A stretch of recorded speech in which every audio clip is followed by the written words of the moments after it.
তুই পাগল হয়ে গেছিস, তোর মাথা খারাপ হয়ে গেছে। মেয়েটা বিবাহিতা। এই বিয়েটা একেবারেই আইন সিদ্ধ নয়, আর সেটা প্রমাণ হয়ে যাবে। তুমি একদম চিন্তা করো না, মেহেকের সাথেই ওর বিয়ে হবে। একটু ভালোবাসে ভাইয়া মেহেককে। কিন্তু বড্ড বড় রিস্ক নিয়ে ফেলছিস, তোর আগুন নিয়ে খেলছিস। জানি তো আগুন নিয়ে খেলছি, কিন্তু কোনো উপায় নেই। হয় ও ওই আগুনে পুড়ে মরবে, আর না হয় ওই আগুনেই শুদ্ধ হয়ে মেহেককে নিয়ে সংসার করবে।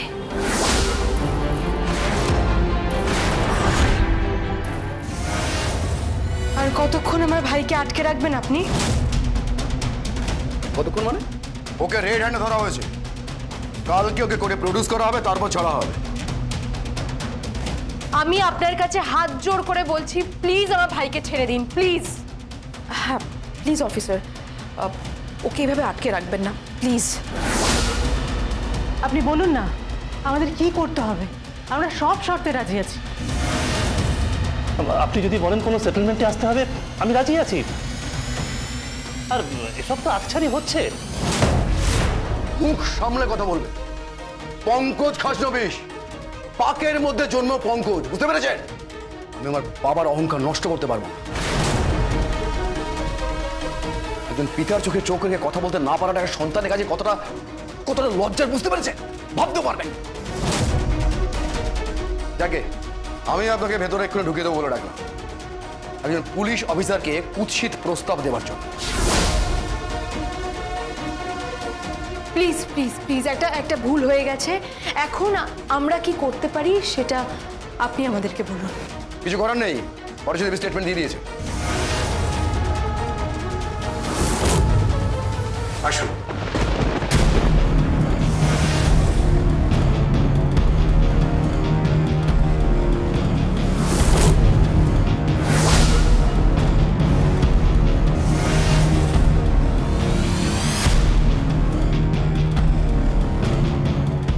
ওনার স্টেটমেন্টের ভিত্তিতেই আপনার ভাইকে অ্যারেস্ট করা হয়েছে।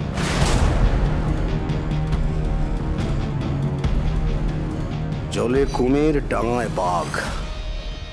আমি থানায়, আর থানার বাইরে অ্যাডভোকেট গীতা এলএলবি।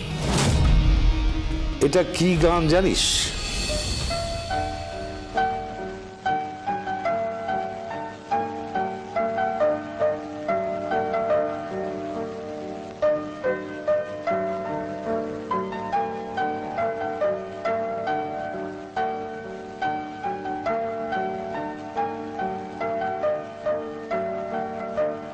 হ্যাঁ, এই গানটা আমি জানি বাবা।